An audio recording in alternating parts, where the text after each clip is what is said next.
Hello and welcome to the latest episode of My First Property Sale, the Estate Agents Day video series that asks you, the reader, about the first commission you ever earned. I'm Marc Shoffman, the editor of Estate Agent Today, and on this episode I'm joined by Ben Moore, an agent with eXp UK. Thanks for joining us, Ben. Good morning, Mark. Thanks for having me. Good to see you. Why don't you start by giving us a run through of when you started in agency and what got you into the industry? Yeah, sure. No worries. So my background initially was always in health and sports and fitness and exercise. And I went to uni, got my degree, quickly learned that tequila and baked beans had to be paid for. So I took a random job doing door-to-door sales. So I was selling talk, home broadband to people who already had home broadband, which was always a bit of a tough gig. But it gave me a taste for sales and numbers. And then when I graduated and left uni, I realised there wasn't a great deal of money in sport back then. So I just ended up falling back into sales by accident. I jumped on Google. The first thing that popped up was a graduate trainee program for a very quickly expanding, successful independent agency. So I started my career then, and I'd say I probably got a bit of a crash course over that 2 year window of what the industry was and how things worked. And I got a bit of a taste of different departments and what the numbers look like. And just got a bit of a bug. I kind of thought, well, I can do this for myself. And I started my own business quite quickly.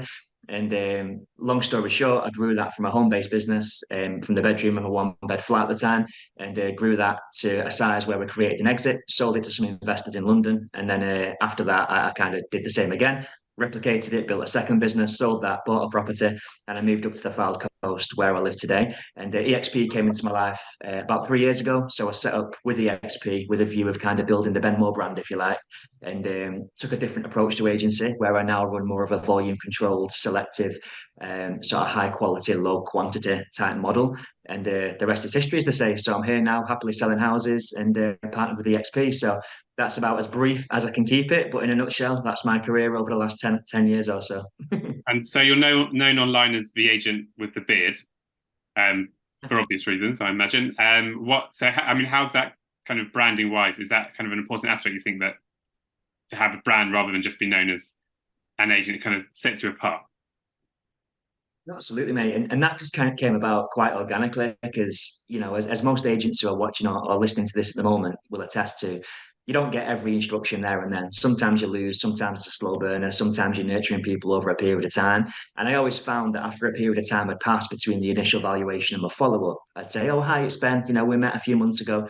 And, more often than not, they might have consulted with two, three, four agents. So they were like, Ben, which was, oh, the one with the beard. And they'd recognize me from obviously quite a standout bit of facial hair. So I just started to own that. And I thought, well, if everyone's referring to me as, oh, that lad with the beard, I thought I might as well own that in my branding, put it all over my business cards. And it came all over my marketing collateral, all over my videos, all over my social media.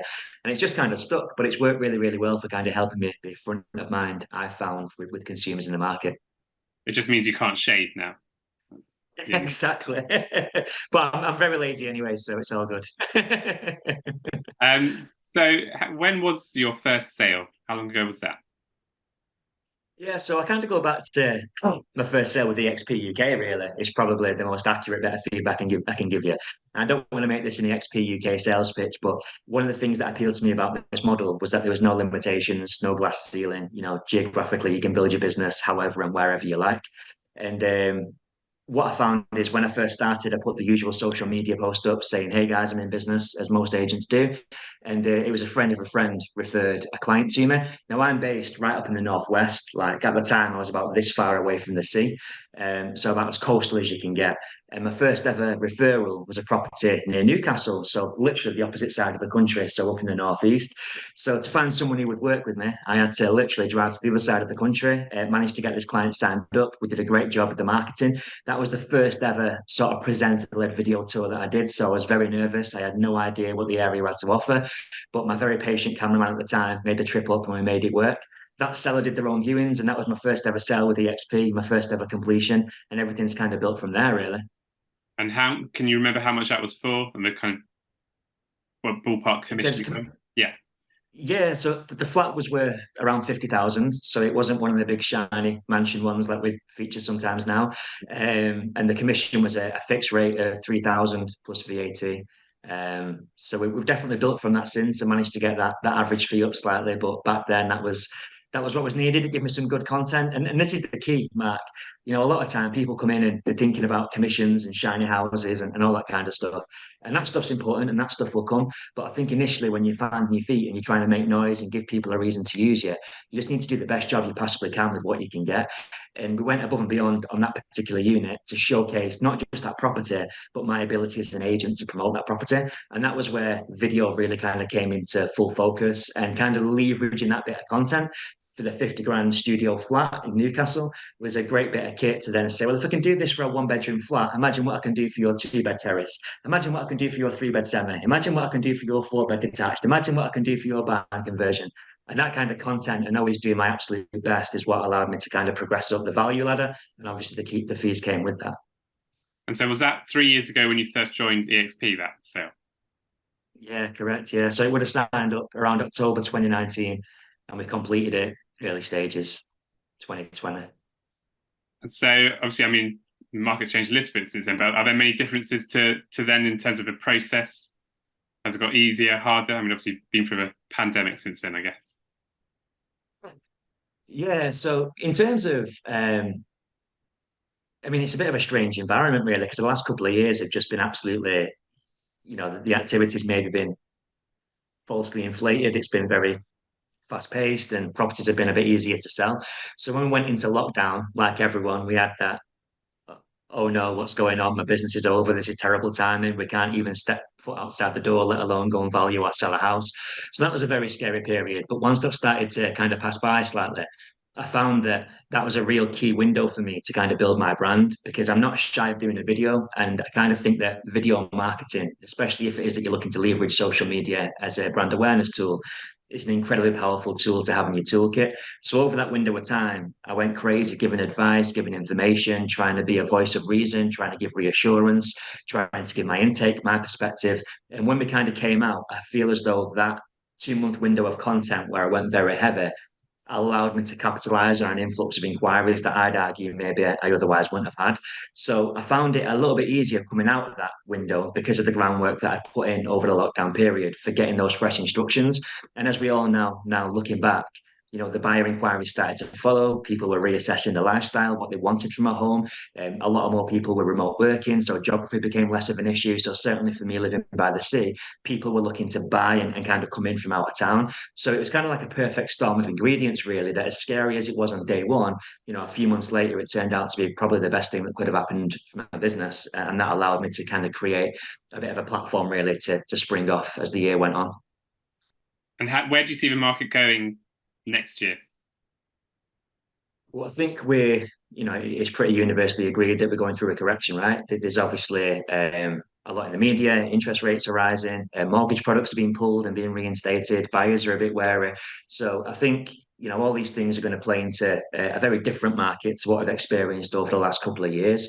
But maybe I'm quite naive or being a bit too relaxed in saying this, Mark. But I always think that regardless of logical reasons as to why you should or shouldn't make a decision or sell a house, regardless of whether the 400 grand house today is worth 360 grand next year, I always think that personal circumstances and basically life takes precedent over everything. So, Mark, there's going to be people out there that are unfortunately going to separate and divorce next year. If they can't stand to look at each other, it doesn't matter if the house is worth 30 grand less, they're going to sell. If that baby that you've got coming next June turns out to be triplets, you're going to need to set another bedroom. People die, the world moves on, people get promotions, people need to emigrate.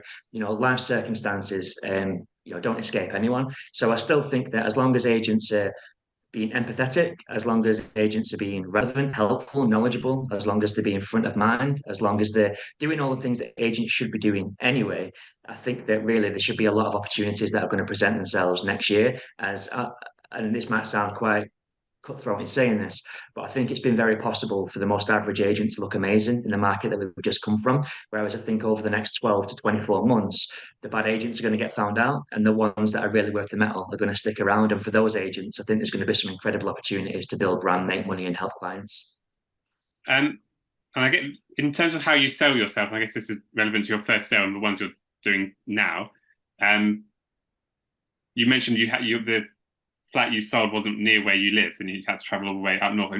Was it hard to sell yourself to the vendor in that situation as someone who may not know the area but can still sell the property? Were there any challenges there? No, well, that one came from like a recommendation. So the person that had recommended me to that particular vendor was somebody that that vendor had a good relationship with. So I think their word was probably, it probably put me two notches ahead, that it was almost mine to lose. But in terms of the area, we obviously did a lot of research. I spoke to other agents. We looked through our best price guide. We looked at comparable data. It was a studio flat, so it wasn't the most difficult property to find data on. It wasn't a particularly difficult value. So when it came to that side of things, that was never really an objection in the mind's eye of the client. They were taken aback more so by the plan that I put together in terms of the approach to the marketing. So they'd been on with an agent that was sleeping on the job a little bit before. That the marketing wasn't great, and that was their words. There wasn't a floor plan, for example. The photographs were, they had very little thought.